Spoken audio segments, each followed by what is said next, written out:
Chapter 11. Red hair enters the stage. Just how far were you aroused, you idiot? While berating myself, I ran full speed towards the inn. I can't even joke around with leaving this to another day. So I'm returning ASAP to get my wallet. My head is filled with thoughts of getting back to that place. You better not look down with youthful indiscretions. They are not fragile enough that this amount of seatback is discouraging. Exactly, it's not like I'm just going to give up because I forgot my wallet. Therefore, don't go causing problems by targeting some random broad, you shitty dumbass. I made a full speed run flying drop kick. My objective is one of the scoundrel guys that was dragging off an unwilling cute girl towards the back alleys. The moment these souls reached the opponent, the guy was blown away flashily by all of that kinetic energy. I guess the current situation should be easy to understand after that short explanation. The eye who was in the middle of a flying drop kick noticed that the guy who was sent flying tumbled wonderfully in a backflip. A long noise was heard as he did an amazing landing. This would surely get a 10 out of 10. I guess I should pat myself on the back a little. Let's review the issue once more. Right now there are 6 people other than me here. One of them is the beauty over there. Judging by the face, she is for about the same age as me. Her hair color is easily distinguishable red even in this dim brightness, with a tone that resembles the passion of a burning flame. Additionally, the robe that she wears in her body stands tall, the reason being the self-asserting bulge that protrudes from her chest. While it is indeed lesser compared to real, it's still at a level where you are better off not worrying about comparisons. That's already quite a lethal weapon as it is. If I was to say something of the remaining 4, they are brutish fellows that are closing off the girl's mouth and holding her hands on her back. One of them was already sent flying away, so he is a little bit separated from where we are standing now. The 5 people were completely frozen in place, awestruck with their mouths hanging by the intruder that barged in without any prior notice. "Why, you bastard, what do? Why noisy?" I promptly bury a twisting fist into the face of the guy that was trying to argue with me. The reaction from the backlash tells me that his nose is broken. I retract my arm and the guy with the crumpled nose collapses to his back. It looks like he won't move anymore. What's with you, you fucker? The guy that was detaining the girl squeezed out with a withering voice.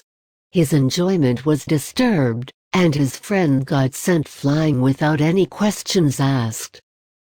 He faces me with an angry expression. It's the same for the other remaining guy.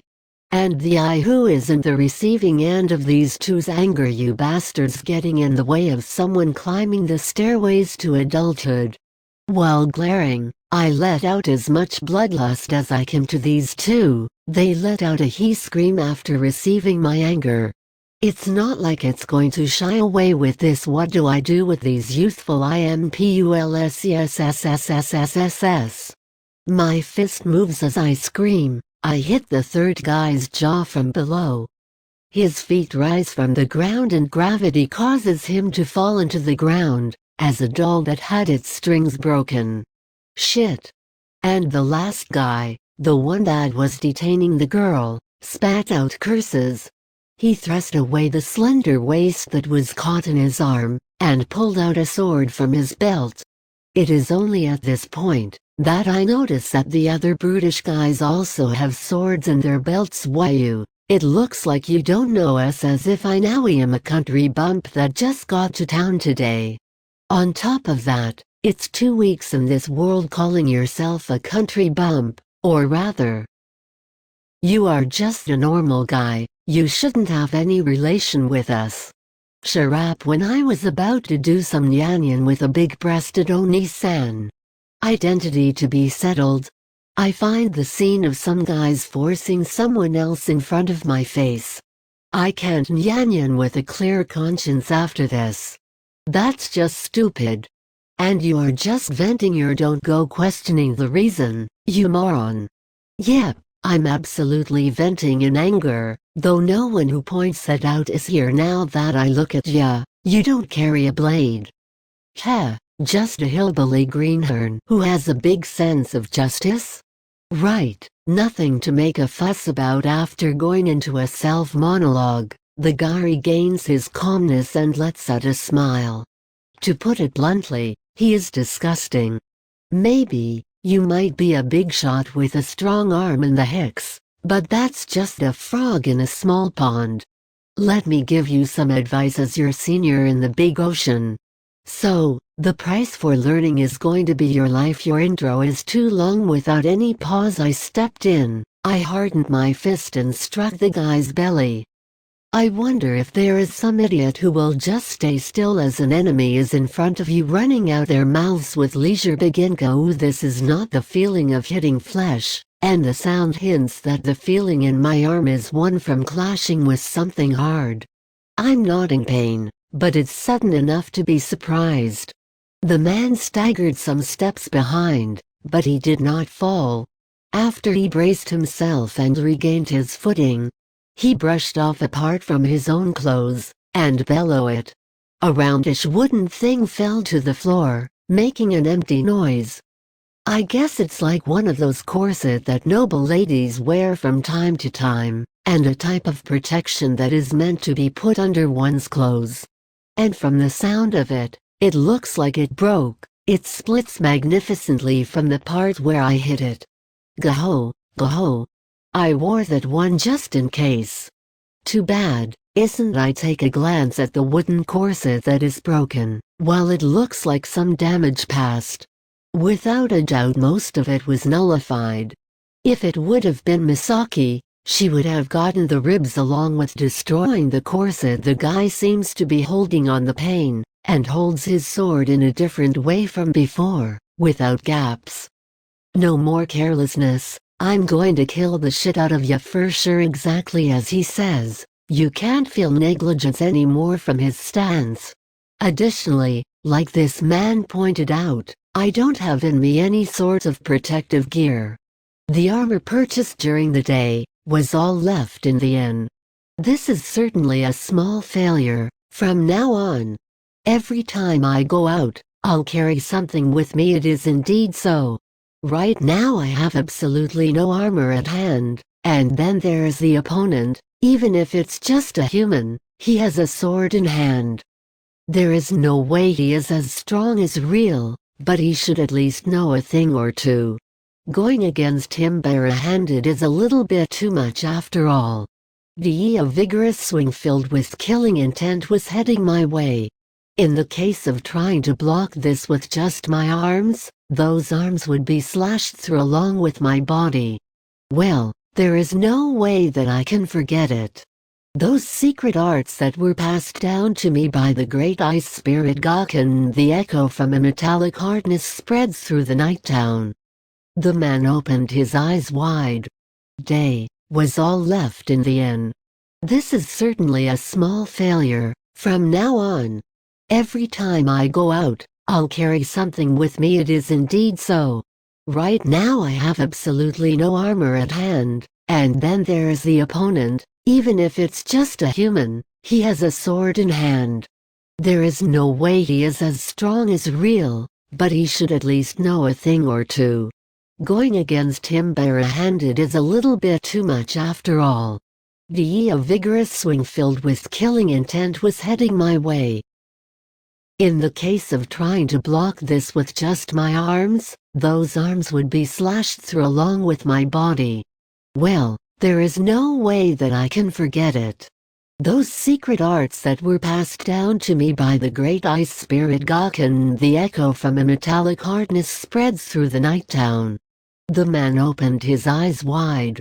I guess he was quite sure that his slashing attack was going to get through me, arms and all. That's exactly why I used something transparent without a color in my right arm to stop his slice. Nice. It looks like density won't be an issue with this guy, damn. Leaving behind his confusion, He quickly discerns that his attack was stopped and speedily retracts his blade. He lunges forward with a sweeping side attack as a follow-up. With this reaction, you can tell that he did not only learn to fight in the back alleys. It shows that it's someone who has experiences from different places. However, the same hard sound was heard again, since another object of the same quality of the right arm materialized in my left, stopping the swing in the same way. The man who had his strike stopped twice looks at me as if he was seeing some sort of monster. "Why are you a magician?" "Nah, it's something else." I pushed back a little the sword with the transparent material in my left arm. It looks like there is no scratch in the ice arm protectors made by spirit magic. After shaking off the sword with the blocking arm, I made sure to make some distance between the guy and I. Then, with a large step forward, I put great speed and body weight as I thrusted my right hand forward. The guy makes a quick reaction and puts his sword horizontally so that it acts as a shield. Bakken. Of course, just like the left hand, the right one was completely covered with the ice protector. That single blow breaks the covering sword right down the middle, and just like before I dive my first into the guy's abdomen, blowing away the guy horizontally for about 4 meters. He rolled a little on the floor and then stopped moving. Phew, I feel seriously refreshed. I check around to confirm that the hoodlums really stopped moving, and then I relax my stance. Driven by the mood, I struck together the 2 fists that are protected by ice. It looks like the techniques that were taught by the spirit boss-an are firmly engraved in my body. Even if the opponent comes forth with killing intent, I can perform for about the same as I did in those training rounds with Real. During that week spent at the village on the foot of the sacred mountain, I somehow managed to learn the basic techniques required to survive in this world. I lightly relax my arms, and release the ice that has been covering them. Said ice makes a glass shattering like sound as it touches the ground, fluttering as it crumbles. And now, I better head towards the girl that was thrusted away by the last guy. While I have been delaying it, it would be a problem if she got injured then. I don't think I can take her to my place to make sure if she is alright. As a result of the scuffle with these guys, the excitement of my lower half has subsided. It's regrettable to let go of that adult stairway, but let's obediently give up on that now. In any event, if injured, I put my eyes where the girl is supposed to be. And I find that a beautiful face is staring at me from a point-blank distance. Ooh, it's obviously not the guy from just now. I took some steps back, but the girl doesn't mind that at all and totally stares at my face, stares at my arms probably, and then sees the place laying around my feet. She totally stares at the ice wreckage. She squats down, and grabs with her hands one of the ice pieces. That gaze is completely serious, and strong enough to emit a feeling that she absolutely wouldn't let slip even the slightest detail. After muttering something, she got up with great vigor. For some reason, she grasped my collar. This is obviously the first time I experience having a girl grab my lapels on our first meeting. "Nee, can I ask you something?" "Whatever is fine." We are already in a point-blank range face-to-face confrontation. The 2 amazing peaches she is a possessor of are touching my chest. Those adolescent impulses are surely going to surge forth once again. It's a tender yet intense feeling, this ice. It's the product of your own magic, right? Without any hesitations, she thrusts forward the ice piece that she has in her hand. It has to be able to create an existence from nothing. It can only be done through magic. But this is unusual. Something created by magic has a very short lifespan. Thus something that was given birth by magic should be extinguished after its magic power supply is cut. This woman suddenly started explaining with my collar in hold as it is. It's exactly as this redhead woman says, things created artificially by magic quickly disappear once the magic is done. For example, in the case of flame, if you manage to set something on fire, then that something will continue burning as it is until the combustion materials run out. But for the original flame, once the magic that produces it stops, it will cease to be. That much fits with what I learned from Real and the Spirit Boss An. Crap. Right now I'm noticing my mistake. Then why is it? I don't feel any magic flowing within this ice at all. But it's a fact that it's continuing to exit in my hand without losing any shape. Why is that? Trying to conceal as much as possible any internal turmoil I'm in, without modifying my facial expression at all. I give the order disappear to the surrounding ice. Then even the ice that she was holding within her hands, the small crusts scattered through the place as they vanished in thin air. My own spirit magic and magic look like similar phenomena on the surface, but at their core they are quite different. Grandma did give out a warning about that which I had forgotten. It has disappeared. Should I say you have quite a precise and finely tuned technique? Even if it was created by magic, it might be proper to say that it's something which is closer to material that exists in reality, as it can keep its shape even after magic is no longer supplied. If that's the case, then I have even more questions. To the eye who keeps being restrained by my lapels without saying a word, she continues.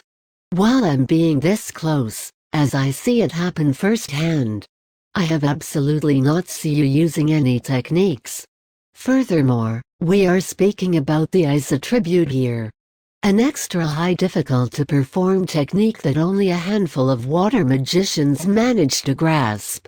I'm unable to comprehend this at all. I should have been able to understand at least as much of the outline for this. As usual, this red-haired woman never lets go of my collar, keeping her hand fixed. It looks like she is losing herself in her thoughts as it is. She puts a hand in her chin and kept mumbling stuff. The words magic and technique kept popping up. She probably is trying to interpret the spirit magic I used in this place in the terms of attribute magic. Totally speaking her own mind without holding nothing back, but that now only be summed up with the word pointless. But it's better not to twist more the story by fessing up now. Or rather, after going through lengths to help her. The sole reward I get is getting seized by my collar. It's not like I want to say to her face that she is indebted to me, as expected. That would be a little bit too much. Right now in my solar plexus there is this atrociously wonderful sensation brought forth by those twin hills. It's certainly good enough that it offsets any complaint I might have about this. I can't feel any sort of malice coming from her. Let's not speak about decorum and so on. It's merely that she has nothing but intellectual curiosity in the phenomenon in front of her. I take another look at her clothes. In the upper part she has a robe which fits in the lightweight equipment category, a popular choice for those with the magician's air. The one thing is, the pattern in her clothes and the lining of the robe seems quite extravagant even to my eyes. Is she a well-bred lady from somewhere? As the analysis was proceeding calmly, I noticed the scent of problems ahead. It's awkward enough to bump into a possible rape scene head-on, but the smell is from a different nature than that. It's as if I'm reminded of Yuzuki. This closely resembles those burdens brought by that childhood friend of mine. Don't joke around. I already have my hands full with being summoned to another world. I can't afford to get caught up in even more troublesome things. Oju-sama. As I was experiencing cold sweats through my back, I could hear the loud voices and step sounds from several people. Looking in that direction, 3 guys that looked like adventurers were approaching this place while running. Their line of sight was completely fixated in this woman who has been holding my lapels all along. 8 to 9 out of 10, they probably have a relation to her. This is a chance. I think it's a bad thing to do, but I forcefully peel off the red hair's hand from myself. The redhead who had put her attention to the incoming voice let out an awe voice when her hand was shrugged off. Saya, from now on you should walk around at night only with one of your guardians. After leaving those words, I naturally made a dash in the opposite direction those adventurers were coming from. Midway, I somehow felt I was stepping into something soft and a nuggo sound reached my ears. There shouldn't be any reason for any sounds. Let's sum it up that it's probably just my imagination. As I leave that place. Chapter 12. The true charm of fantasies are slender people using huge weapons, right? Right after I stealthily returned to my room afterwards, I released all that had accumulated in my lower body by applying the handbrake. I'm physically at my limit in various ways, let alone mentally. It wasn't very bad, but I'm not confident I can endure this until the next evening. In addition to going tomorrow evening, the fact is that we depart the morning after that. That's going to be physically harsh. We're only staying here for 3 days and 2 nights, so the first night was my only chance. For now, I refresh my lonesome self and enter the next day. Ah-rah! While sending out a yell, I swung my right fist that is equipped with a handguard. My aim is the center of my opponent's face. That was solid, but too honest. While real calmly muttered those words, she prepared her sheathed greatsword and defended against my attack. Of course, I took her defending this into consideration. My best bet was to unleash a follow-up from below with my left fist without drawing back my right. I don't know if Real also anticipated this, but she adjusted the angle of her greatsword and defended it with the tip of the scabbard. If she was a novice opponent, this time's distinct up and down attack would be quite effective, but it was dealt with without breaking a sweat. Your aim is good, but this time the weight you put in is lacking. See. Inserting power right after the end of her sentence, Real flicked off my fists that were stopped by her sword. I couldn't withstand the impact on both arms and moved several steps back with my stance crumbled. From there she struck an attack on the upper body. Although I promptly crossed my arms to catch the blow, my knees almost felt like breaking from the tremendous impact transmitted from my crossed arms to the whole body. There is the mass from the very sword itself, but the strength of its wielder Real is also amazing. If I didn't have my handguards, my arms would have probably been smashed. That didn't happen, so every joint is screaming. Even though I didn't receive it on my head, my brain is shaken and my field of vision is flickering. Nougat. However, when I somehow held on to my consciousness through willpower, I caught the blow from the sword and I went all in and released a right kick. Will she dodge it or will she let go of her sword and catch the kick with her arms? In any case, I want to immediately take distance and prepare myself to attack again. But wait, she once again raised her sword overhead without even taking any evasive actions. My right kick made a direct hit to her flank. Equipped with a leg guard, it's a kick that had its force of impact improved by its accompanying mass. Even then, what returned to my feet was the feeling as if I had a large tree as an opponent. Is she really made of flesh and blood? Real's face is slightly clouded. It wasn't like she didn't feel any pain. Even so, her sword-wielding posture didn't move. This is bad. Just as I thought that, the next moment the sword was swung down. This time I couldn't stop the blow. Even if I stop it with both my hands once more, my body would be thrown to the ground with each defense.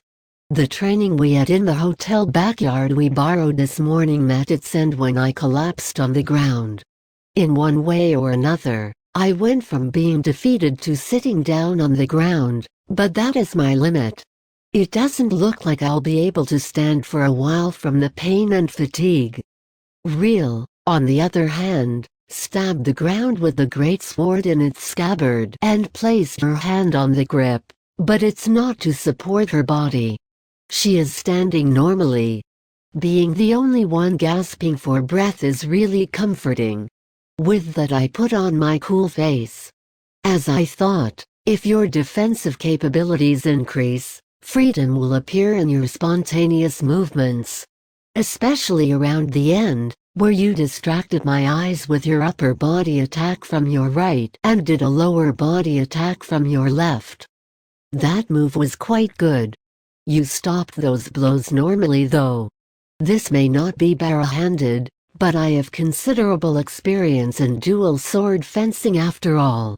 If I didn't learn how to cope with it at that time, I would have difficulty receiving this. It's just that, you didn't put any weight in the second hit like I said. You won't have any problems if you can neatly defend it. But I'm certain it's a move that is fairly effective against opponents you meet for the first time. What I'm surprised about is the fact you defended my blows until the very end. Although it was with my scabbard, I didn't think you would defend even a single blow in all seriousness. I unleashed them with the intention to crush each of your defenses though. It's all about your stance. If you didn't attack from above but from the side, I would certainly be blown away. I couldn't withstand the second cut either.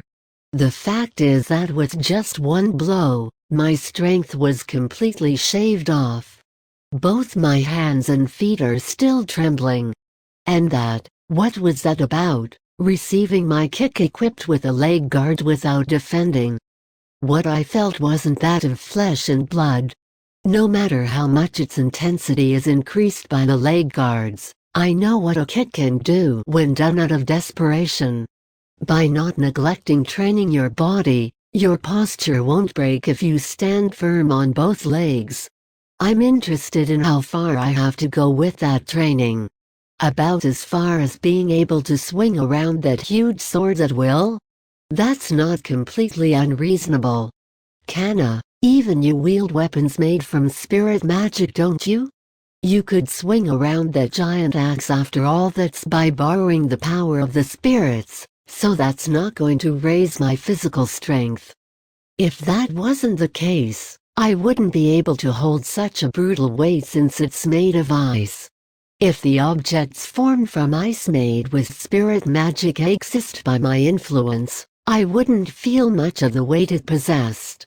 Thanks to that, I can also wield super heavyweight class weapons that rivals Real's great sword with relative ease. As a test I made a giant axe and tried to hold up something that removes the divine protection of spirits, but the weapon was so heavy, my lower back almost got hurt. When I relied on the spirit again, I could hold it up normally as expected. Moreover, it's at a manageable degree, neither light nor heavy. It's more than satisfactory. Besides, the goal of today's training was in order to train my own movements and not a direct improvement to my fighting strength. No spirit magic and none of Real's enhancement magic. If we use those, then the inn's backyard will be too small. If there is no space with a radius of about 50 meters, it will cause inconvenience to other places. Oh, that's right. When we waited until our bodies cooled off, I recalled last night's event. I can't let the contents of the event slip my mouth, but let's ask Real about the problem at that time. Yesterday in town, I heard that ice magic is super difficult, but is that really true? Ah, now that you mention it, that's true. I have no excuses, I've forgotten to tell you. Real easily admits it. As you already know, I'm weak with elemental magic. I memorized the coping method of each attribute, but I completely forgot to teach you the details of them. I've been taught about elemental magic by both real and grandmother during our stay in the village at the foot of the mountain. Earth, wind, water, fire, void, sky, ice and lightning. Elemental magic can be roughly bundled into these 8 attributes. Within those, void, sky, ice and lightning are called the superior attributes within elemental magic. As you can expect, mastery over those 4 are harder than the other 4 attributes, and they can't be handled by anyone other than the limited people with talents for them. It seems there is plenty of talent within you the moment you can use magic though. When I try saying that as the representative of incompetent men, if it is like lighting up a fire on your fingertips or bringing about the wind to ward off the summer heat, even a 5-year-old could do it as long as they have quite the skills for it. But if I could say whether or not that could pass in actual fighting, it would be a no. There may be no clear rules about this, but if you can't at the very least suppress a magic beast with just magic, then you can't be called a magician, now can you? So you judge by fighting strength? It's because you won't be able to take down even the lowest ranking magic beast with an amount that is like a fire on your fingertips. So it means that a firepower to the extent of being able to roast a magical beast whole is the minimum as a magician, huh? The rate of people who can overcome the lowest level of a magician for the human race is 1 or 2 in 10. These ratios differ for each race. There are those who exceed 5 per 10, and there are some who may or may not have 1 in 100. We went quite off topic, didn't we? And so, for now I will continue the explanation limited to the human race. Further within the people who can use magic at a combat level, the ones who can handle the 4 superior attributes are about 1 in 1,000. Generally speaking, the calculation means that only one person would be able to handle superior attributes among 10,000 humans. A handful of guys that can be called a genius. After Real temporarily finished her explanation, she made a complicated expression. Well, it's unusual to call it unusual, but only its mastery is difficult, and it's a different story if it may be used in combat as it is. It's because the earth magic users are stronger than the superior attribute magic users within the magic experts. Did she recall unpleasant things? Her face looks like it has a sour face printed over it. The last thing you will hear for today is that it may be for the best if you refrain from using spirit magic in public. You'll grab all the attention just from the unusual magic after all. Won't you hesitate in using it in combat if you become too desperate in concealing it? If it becomes a scene involving life and death, that hesitation will go away.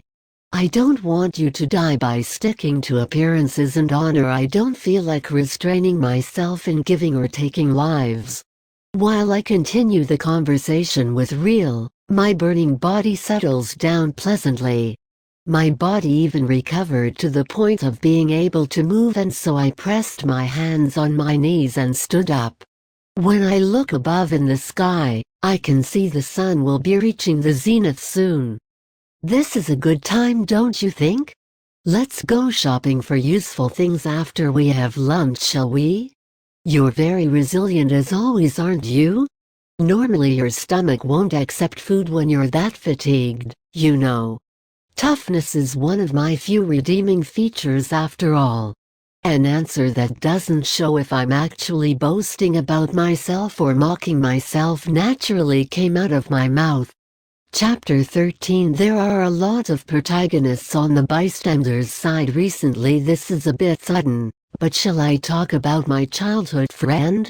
Izumo Yuzuki, who I'm fated to be stuck with, enters the framework of a protagonist if I assign him a character role in a light novel. He gets involved in things that are troublesome to the point of being mysterious, or rather to the point of wanting to pick up the urge to kill.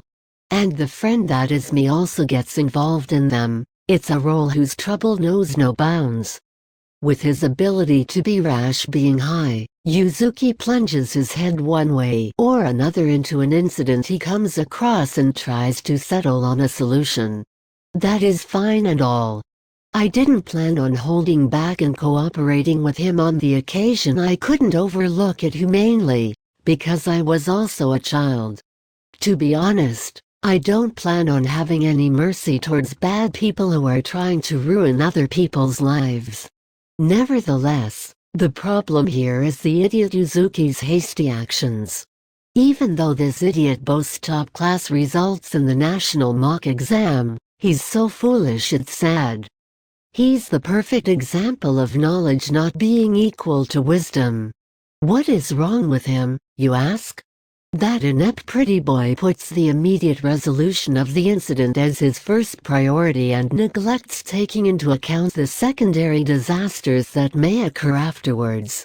Thanks to him, I get to be surrounded by bullies of our school, by delinquents of another school, by the money collectors of the Yakuza, by fans of a certain girl, and by the escort group of a certain honorable lady.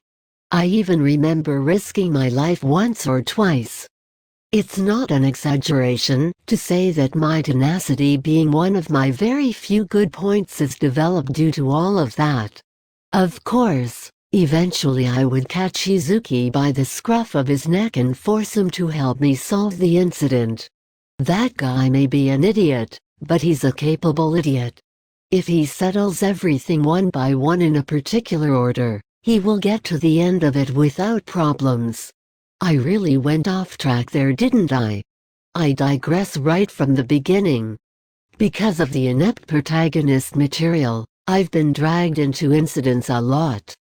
Although it's because the inept guy gets himself dragged into them, it's not that I myself get dragged into these incidents. The inept guy gets himself involved in it, and that's why his involvement reaches even me. It became long-winded. In other words, what I wanted to say is, I'm not a freaking protagonist material. Is what I shout from the bottom of my heart. So, why is yesterday's huge-breasted redhead here at the grocery store we casually stopped by? What kind of coincidence is this? I ask you. It's a template scene that's kind of like crashing into a beautiful female transfer student who ran with all her might with bread in her mouth because she's being late in the morning, which is a development that in reality is impossible. You already understand the reason I avoid being a protagonist material, right? I already have nothing but premonitions of trouble. After eating lunch at the inn, we went to the marketplace to buy groceries and the like that are necessary for our trip we plan on going tomorrow. With the one paying for them being real, I observed the exchange while carrying the bags.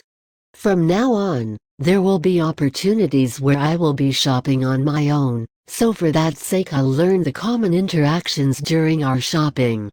So, as we reach the stage of buying up the foodstuff, I return to the first monologue, which is where we went to the first place those foodstuffs were sold. What's wrong, Kanna? Real, I just remembered something a little urgent, so I'm going back to the inn. I'm leaving you with the rest of the things we have to buy. Eh? Ah, wait just a minute, hey. I pushed the small things from the general store to my partner, who is trying to question me. Not yet. The red-haired woman hasn't noticed us. She's observing in order to ascertain the commodities in front of her. Unless something happens, she will be like that for a while. If I leave with a quiet and natural visage, the problem would be, milady, we have finished shopping.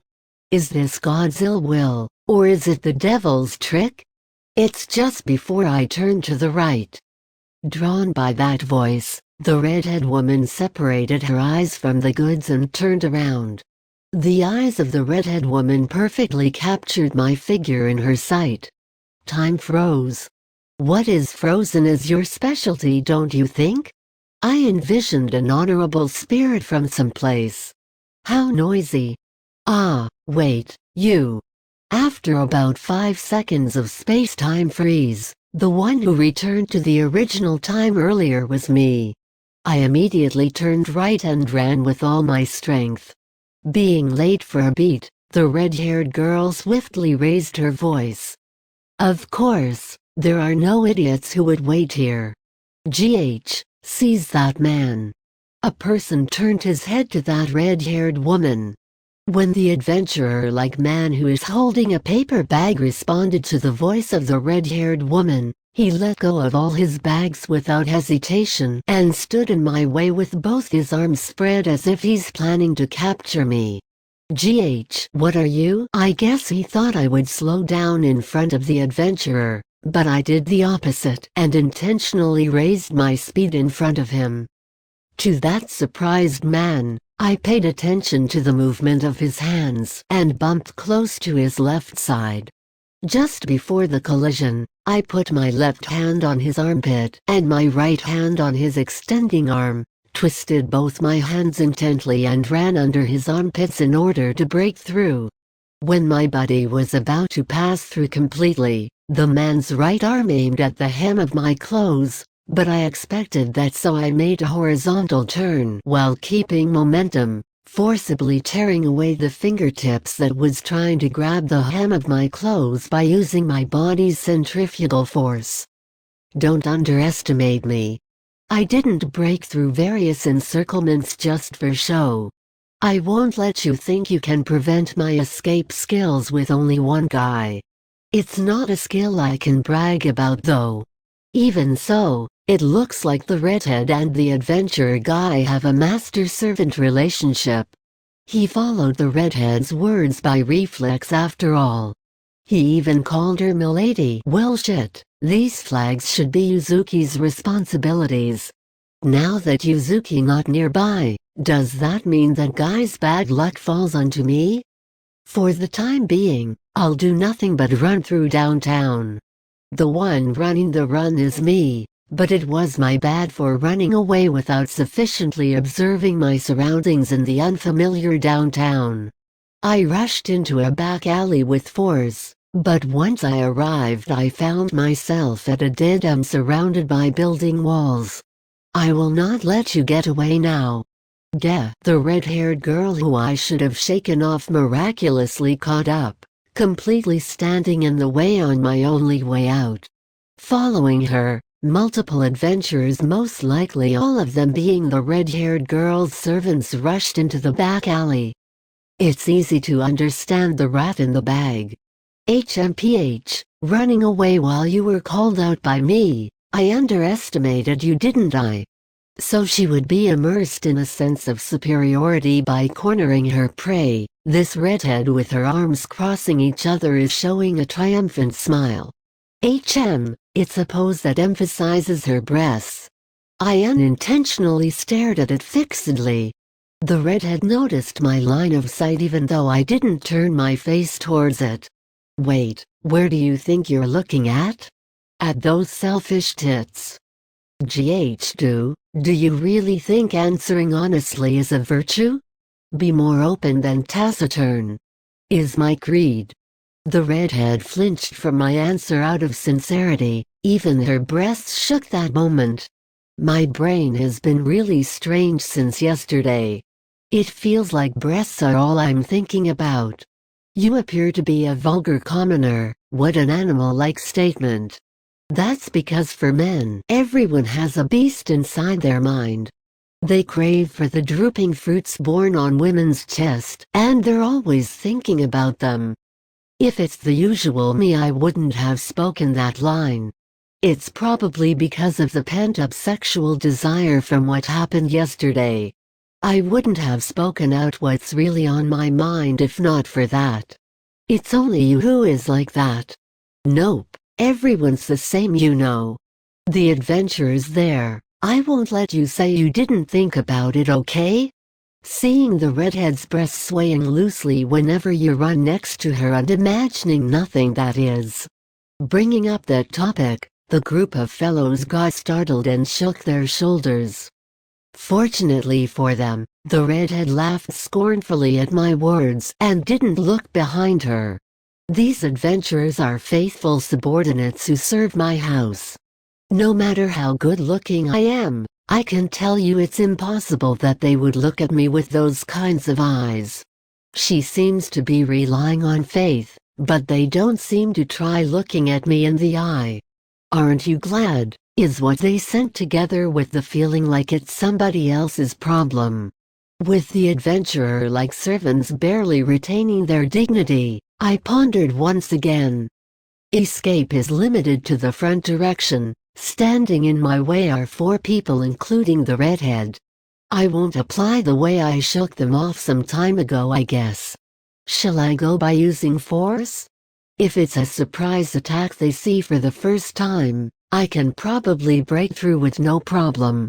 It's just that with the town in daylight, I should put on hold this morning's conversation with Real and this so-called situation. It's not a situation that is critical to the point of being cornered. Well then, you shall give me an explanation. What in the world did you do yesterday? In what way were you able to put up a construct I couldn't understand in that short time? That serious look is the same as the time she pulled on my collar last night. Saying it's a trade secret is not allowed? No, that is not allowed. I've tried studying various things right after yesterday, however, that ice magic is too strange, you see. How much skill you have or how outstanding your magic is, I felt absolutely no magic power in the construction of your magic. From the time you refined your magic power, until the moment of invocation. As a sorcerer, I cannot overlook this event, do you understand? Thanks to that, I'm lacking sleep is what she grumbles. Of course, I won't be saying just that. I plan to give a suitable reward for this. I will buy the theory on the magic formula at the price you ask for.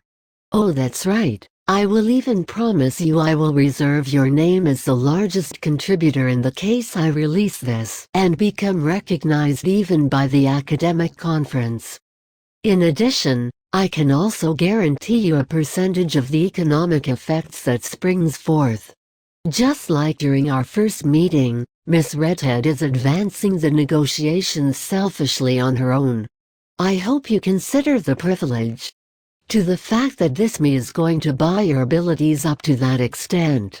And then there's that self-conceit at a refreshing degree. To be completely honest, I could care less about your social standing though. I do think she has this atmosphere like an aristocrat though. Reward? I inclined my neck. I remembered Miss Redhead's presence, a sense of discomfort from magic power. I remember experiencing a similar magic power very recently. However, I just can't recall.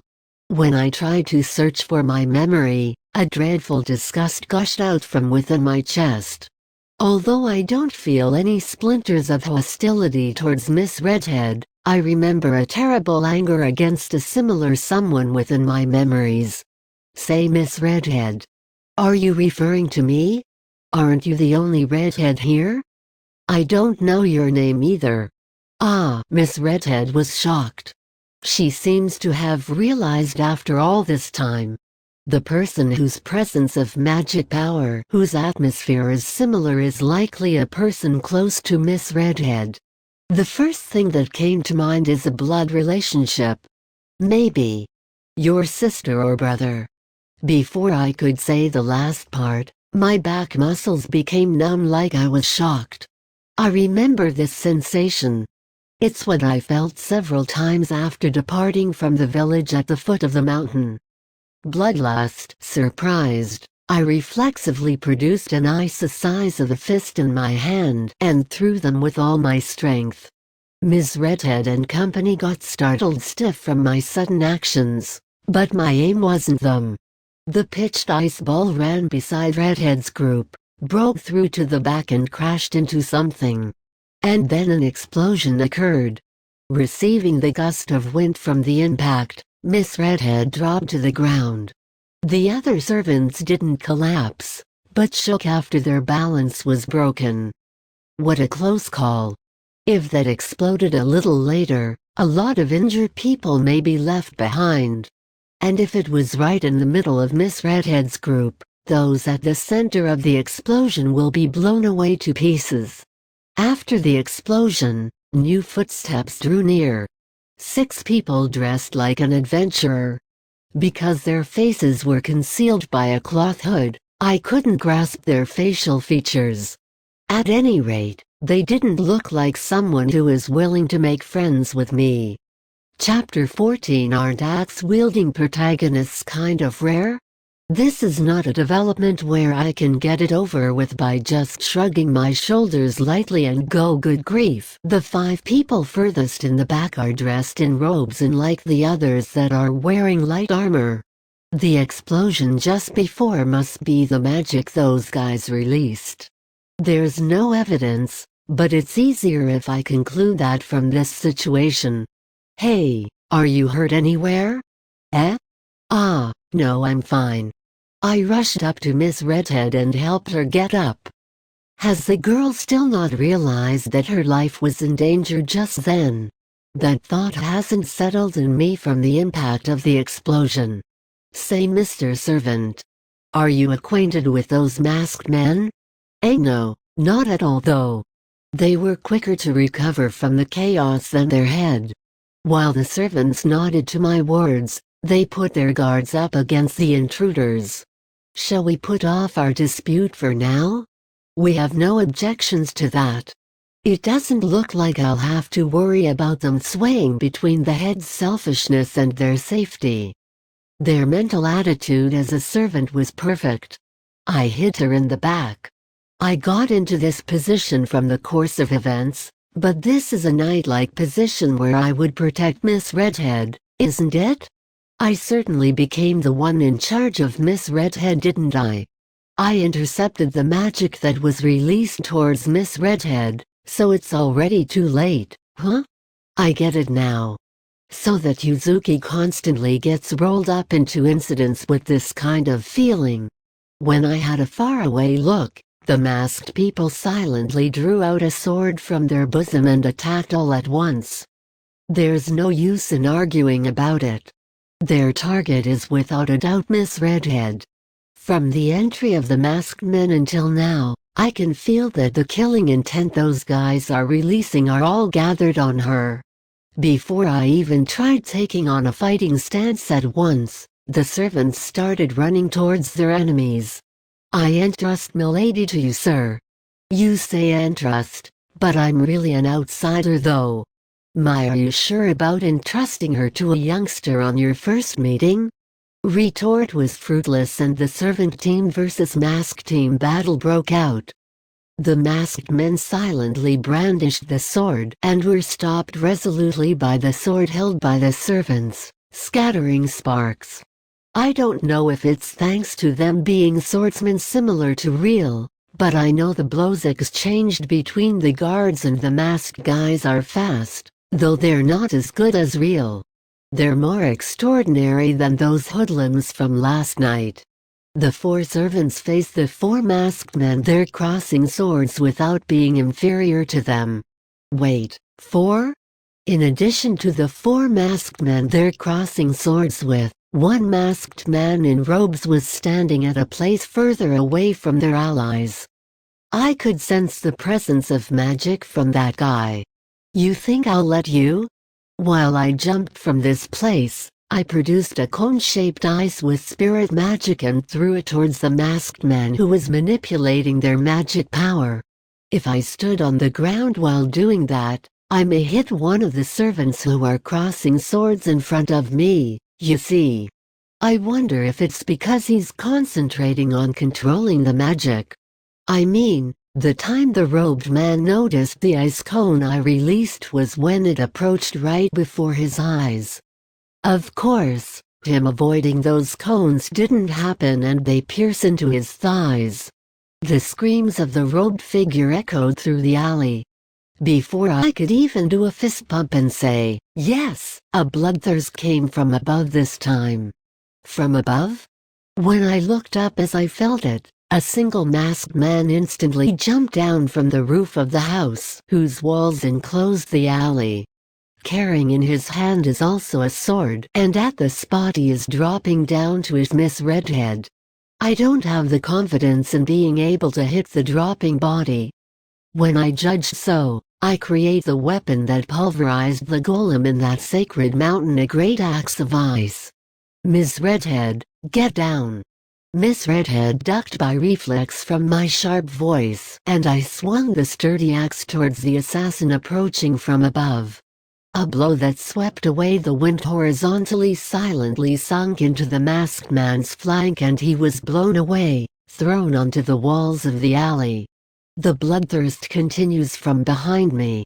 When I looked over my shoulder, one masked person was approaching us, and even further away was a servant crouching down with blood flowing from his arm.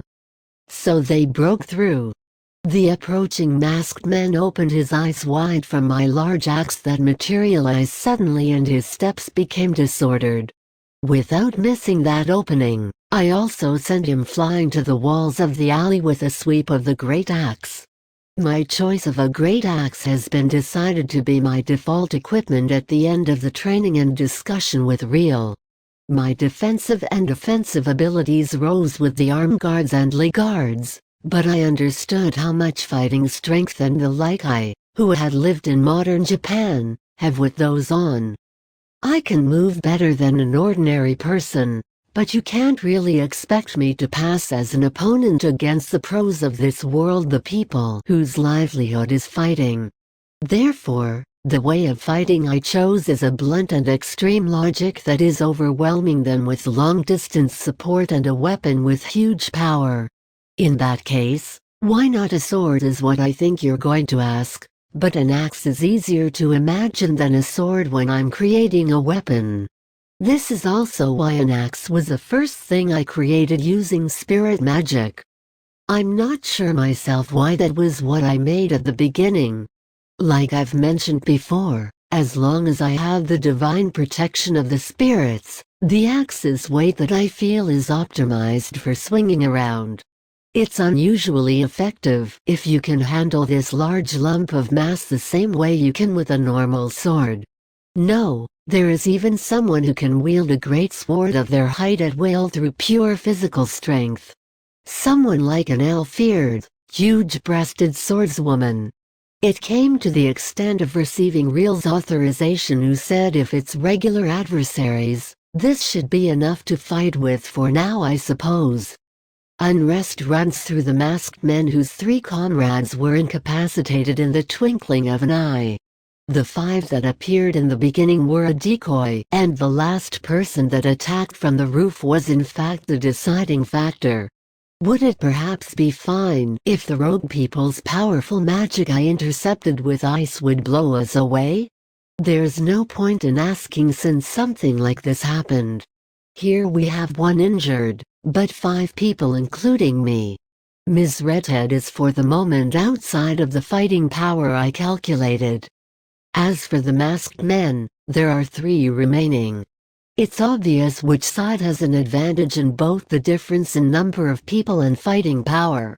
Above all else, what the masked men didn't expect was my existence. Or actually, that I myself brought about this situation was too unexpected. The one who knocked the 3 enemies out was me. If I wasn't here, the surprise magic attack at the beginning would have ended everything.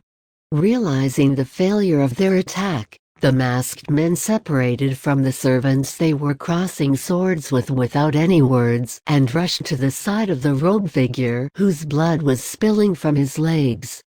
One of the masked men took out a sphere like something and held it up. "You think we'll let you escape?"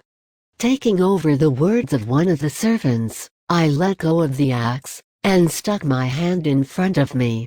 I concentrate all my consciousness to the space that continues from the hand I held out. What is necessary for spirit magic is a precise image. What you desire, What you intend to do. You address the spirits with awe firm enough will and materialize it to reality. It's fortunate that the masked bunch are gathered in one place. What I'm imagining is a cage. Gripping my right hand, my left hand was open with something broad and flat on top of it. Placing my imagination on my right hand and my left hand choosing the ground. Or rather an instant jail. I struck the bottom of my right hand on my left hand. When the sound of a slap resounded, a wall appeared, enclosing the masked men. The cube of ice cleanly imprisoned those guys just before they escaped. The semi-transparent wall that appeared couldn't stop the momentum of the swinging arm though. The ball that was released by the masked man struck the ground and exploded, gushing out a very thick white smoke. Inside the space that is made airtight by the wall.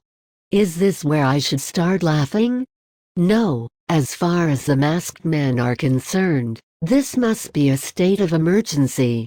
If they used a smoke bomb meant for escape, it'll only fill the cage that locked them up without them noticing. Our vision here is good enough, but the vision in there has pretty much become zero. They seem to be hitting the wall of ice from the inside, but it's not moving an inch. The strength of the ice I make with spirit magic is influenced by the image I put into it and the distance. The maximum strength when it's near me is so strong it takes all of Real's power to be able to destroy it. If it's separated from me, it would dampen and at the same time precise modeling becomes difficult as well. Because the distance between me and the ice cage is short, it's not a difficult thing to create, but if it had that simple structure and you hold a strong image, it will hold considerable sturdiness. Moreover, the ice I make with spirit magic is linked with me as long as the influence of the spirits aren't severed. As long as my consciousness isn't separated from that, it won't break from a small amount of impact. Phew, I calm down for now. There's neither bloodlust I can feel nor movement in magic power. The two masked men I threw onto the wall also lost their consciousness. That one time I struck with the axe, I felt that several bones broke, but he didn't die. I may have ended up over-enthusiastically breaking his spinal cord, but let's just leave it at them getting their just desserts. Miss Redhead, eh? Even when I called out, Miss Redhead was being absent-minded. I know those masked men aren't your acquaintances, but did you happen to know they were aiming for your life? A voice came out of her mouth, but it got stuck in her throat. And an articulate sound came out choppy. Feeling confused by the change in the hectic state of affairs? Say Mr. Servants and they're keeping quiet, huh? Except that, their eyes that are watching the masked men that were caged by the ice and are now unconscious is very grim. I could read from their facial expressions that they weren't aware of it whatsoever. Since she looked like a rich lady, I imagined it to be her connection with her parents or ransom and whatnot, but I'm not even supposed to be able to imagine the personal history of the other party whom I didn't even meet until about an hour ago. But, what am I going to do now? Whether I'm close to it or not, it takes too much effort to keep objects formed under my control. If I'm going to keep maintaining the cage, I won't be able to move sufficiently while maintaining it. Shall I lower the temperature inside the cage until it's below zero and have that seal the movement of the masked men for now? If I do that, I don't have to worry about them running away even if I release the cage. I was about to try and change my image. A vivid sensation pierced through my skin. I feel an excess movement of magic power which I can even remember the pain from. The ice cage burst before I could identify the source of that magic power. Gah! Intense pain runs through my right hand I'm using to solidify the image of the cage. Even if tears are collecting in the corner of my eye, I bit my teeth and glared in front of me. The ice cage was smashed to pieces all the same, and the white smoke that was filled inside spread and intercepted my vision.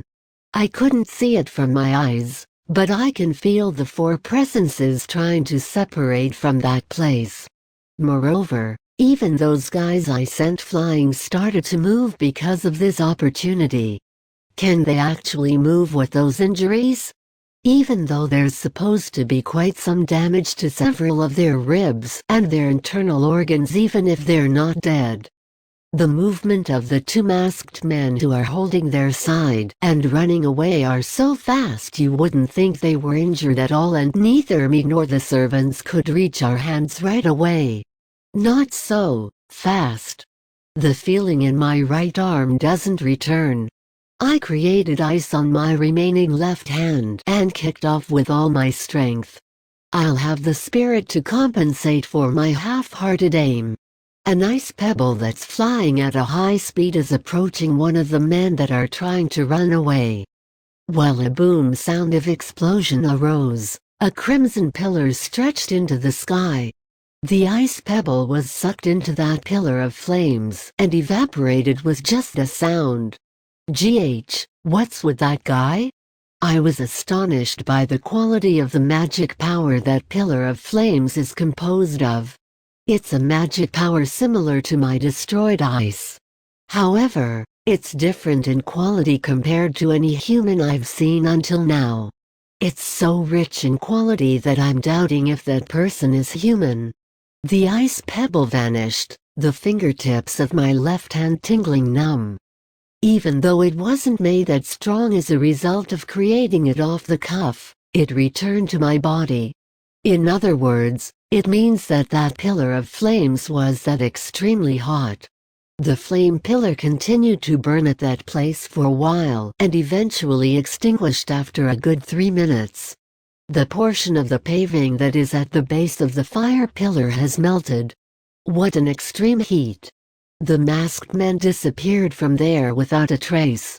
I looked around for their presence, but there was nothing within the range I could feel.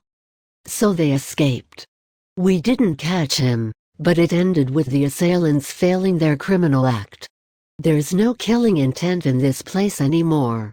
We came out with one injured, but judging from appearance it's to the extent of his arm being cut off. In this world, there is something convenient called healing magic.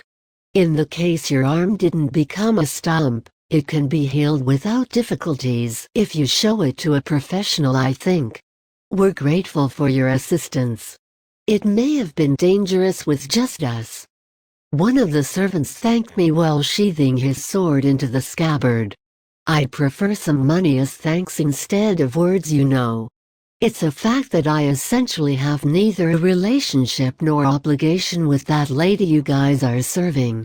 You won't face punishment even if I receive an inconvenience fee, right? When I told them while making a halo with my finger, the servants made a smile, although they were astonished. Certainly, there is no doubt we involved you in this. I understand, your desired remuneration is not what we can give you, but let us pay you at least the market price for a merchant requesting an escort. Negotiations complete then, I guess. I'm a country bumpkin, so I don't really know the actual market price. Can I call over my guardian? Since she should probably be well informed about that.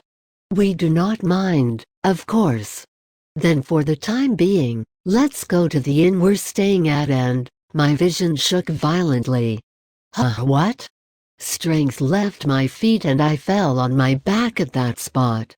An intense fatigue surged from inside my head. I remember this feeling. Hey, are you all right? This looks impossible, I guess. My consciousness is about to break off. My bad, but hey, can you call my guardian please? I somehow mustered up the last of my strength, and after I told them the location of the inn Real is staying in, I collapsed in this place. Chapter 15. When making agreements, check the rules. Mastery in spirit magic is different from magic. But what's common between the two is the large connection to one's mind. For magic, the required magic power is refined through force of will, and for spirit magic, you use your force of will directly. In other words, there are actions to reduce the impact from magic power during a break of connection between mind and magic in the case of magic, and there is none of that for spirit magic. As a result, the stronger and more complex the spirit magic is, the more effect the rebound has on the user when it's destroyed. For example, the reversal of curses in Japanese mysteries. With my eyes still shut, I vaguely recall what happened to my body. This time, the image was simple, but due to the firmly made ice cage being forcibly destroyed, the screams of the spirits that dwell there rebounded towards my body. Something similar also happened often in my training with Real. In the beginning, I lost my consciousness over and over in one day. That girl's offensive abilities are somewhat ridiculous. While I'm thinking about that, my hazy thoughts are becoming clearer. I regained consciousness a long time ago, so I opened my eyes swiftly. I'm greeted with a close-up on Miss Redhead's face. Her face is so close. A little bit more and our lips would touch. I perfectly lock my eyes to such a girl. Close, aren't you? While raising a strange voice, Miss Redhead jerked her face away. Her face is dyed bright red like an apple, bordering the color of her hair. Did I just do something regretful? Is what I thought by accident. I'm still somewhat sleepy. Maybe my mind's not completely recovered, my head feels heavy. Even so, I somehow raise up my body on the bed. And accordingly, I realized I'm actually on a bed.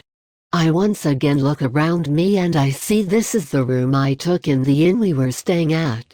It looks like the servants kept their word after I lost my consciousness. I raised my body, but I can't think of what to do next at all. For the time being, shall I go call Real? I wonder if she'll let me into the room next door. If not, can I go to the dining room? But my body's moving slowly. Shall I just go to sleep like this? When I felt like losing to the temptation of going back to sleep, Miss Redhead talked to me as if she's ringing out her words. She became red up until some time ago, but now her face suddenly changed into a timid one. I wonder if there's something she wanted to talk about. When I raise my eyes, Miss Redhead curls her lips like she's impatiently trying to form her words. You see, you're kind of looping, you know. Is this the pattern where I have to wait forever? Afterwards it'll loop many times over, and even if I wait and wait, Miss Redhead won't advance the conversation at all by just leaking out a monotonous voice from her mouth. Shall I blow the fuse? Before I even opened my mouth, the door of the inn was opened with a big bang. Arg, you're being sluggish. Both Miss Redhead and my shoulders shaken a beat. The one who appeared with a force that broke the door was Real and one of Miss Redhead's servant group. The one whom I exchanged words with just before I lost my consciousness also appeared. Hey Real, good morning, Kanna.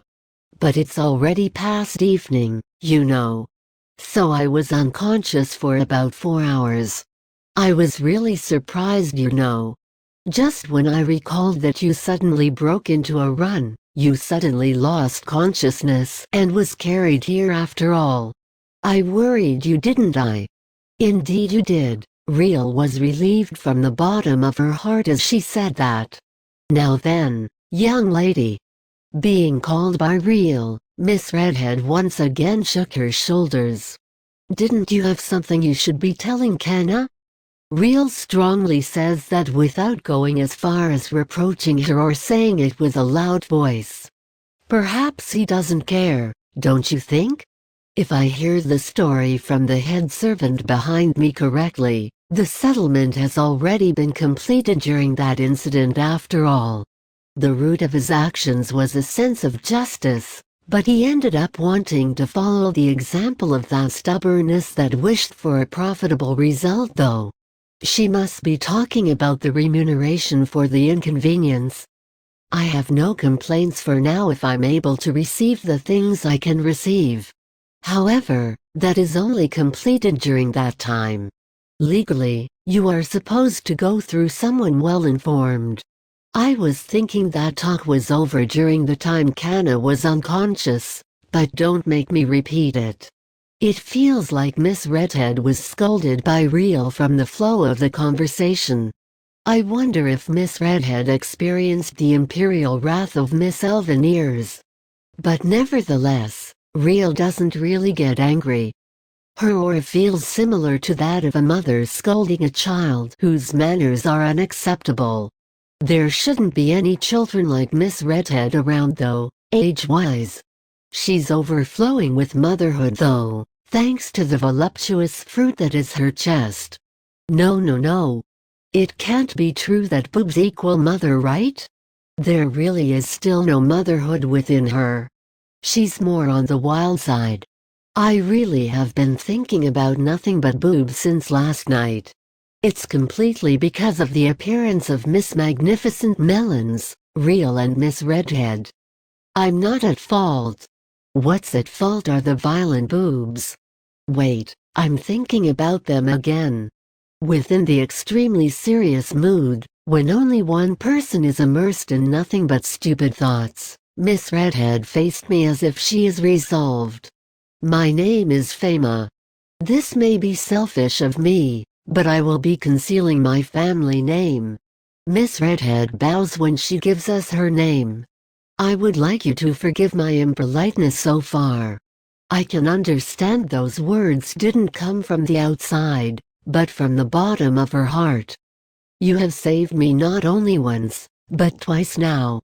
Despite that, I wasn't thinking about anything save satisfying my curiosity and had forgotten even the least amount of gratitude. I certainly didn't get a thank you from Miss Redhead Fema. I had no expectations from the beginning, so I completely forgot about it. It is truly too late for this, but thank you for saving me. Had you not been there, I wouldn't have been able to express my gratitude in this place. You're welcome. Being thanked by a beauty isn't bad either. My face naturally loosened. We negotiated again with the head servant and received a certain amount of reward. Real said we got a lot more than the cost of hiring a short-term escort, but it's an appropriate price if you take into account the included inconvenience fee. When you rip someone off underhandedly or you conversely restrain yourselves, the relationship between the two of you will become complicated. It's a reasonable line, don't you think? Fema expressed her gratitude for saving her and also expressed her apology for unnecessarily chasing me around. So why were you out in the middle of the night without taking your servants in the first place? Once in a while I consider taking a walk on my own. Though they're guards, I guess you'll still feel depressed if the slovenly male servants cling onto you around the clock.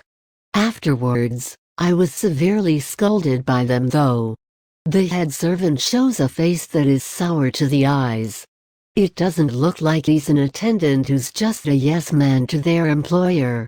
If she's already scolded, then I have nothing to say. According to the servant, she herself seems to be quite a high-ranking sorcerer, and in a perfect situation she wouldn't seem to be held back by those kinds of hoodlums. Actually, the girl was trying to repel the hoodlums calmly at the time she got involved with them. But she was attacked from behind by one of their fellows hidden in the back alley, was strangled by an arm and panicked or something. If I didn't take that road, or if I'm even a little bit later, she would choke like that and faint. And then she would be dragged deep inside the back alley that has become quiet and oops. Speaking any more about that is meaningless now. I mean, I happened to be there during her crisis and as a result, I was able to repel those bunch of hoodlums. Incidentally, the bunch of hoodlums I smashed were handed over to the soldiers' post that maintains this city's public order by the servants or something. Their bad behavior wasn't limited to Fama, and they seem to have done quite a lot of harm to the citizens here. This is the first time they attempted rape, but for some reason they had an eye on things like theft, leaving the restaurant without paying, and violence. It's just that they are fast on their feet as befitting small scoundrels, and they would escape each time during the time between the reports from the townspeople and the time the soldiers come running. As for the culture of this world, assembling a case to arrest people seems difficult unless they are caught red-handed. But the servants properly restrained them with Fama's fresh testimony and the fainting on top of it, so their delivery was done smoothly and the last days of the bunch of hoodlums swiftly caught up to them. For now, I hope they won't come out until they reflect from the bottom of their hearts. Speaking of which, Kanna, why did you also go outside on your own? The brief explanation on the circumstances ended and Real also had understood what happened last night. That remark is an extremely natural question. I can't tell her that. Things like going to some erotic lady's place, that is. He certainly did shout something at that time. Something about kyonyuu Miss Famous too. I interrupted Miss Redhead with a scream when she was about to blurt it out. What's wrong, Kanna?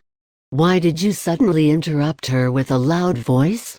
Look, Real, there are times that men too want to be silent and alone. Is that so? From my earnest tone of voice, Real stopped the conversation without prying further into it. That was dangerous. Last night I shouted quite some words. They're at the point where even I would walk away from myself when I think back about it. Fama even swallowed my desperation and shut her mouth. By the way, both of you. I can see you appear to be traveling, judging from your appearances. Correct. We only stopped by this town to replenish our supplies. We will be departing tomorrow. Fama already heard what Real stated straightforwardly. If you don't mind, can I ask where you will be heading to? Our destination would be the Empire of Diagal, though? Is that true? Whoa. The moment she was told our destination, Miss Redhead took a big bite at it. Excuse me, says Fama along with a cough. The truth is, I was hoping I could count on you on this request I have. Fama seems to have an unparalleled enthusiasm in regards to magic. She says she took her servants who are working in her house, and right now she is on a journey in order to further extend her deep knowledge about magic. This time, the ice magic I used just like that was too unorthodox, and her curiosity took a full swing or something. Currently the place the girl is heading towards is strangely enough the kingdom of Diagal, just like us. She is in the middle of a journey in order to acquire the secrets of magic that are handed down in that place. As a matter of fact, the kingdom of Diagal is Real's birthplace. Perhaps, since the place of destination never came up until now, she added that information. However, one person is rendered unable to escort me because of today's attack. Was it that serious of an injury?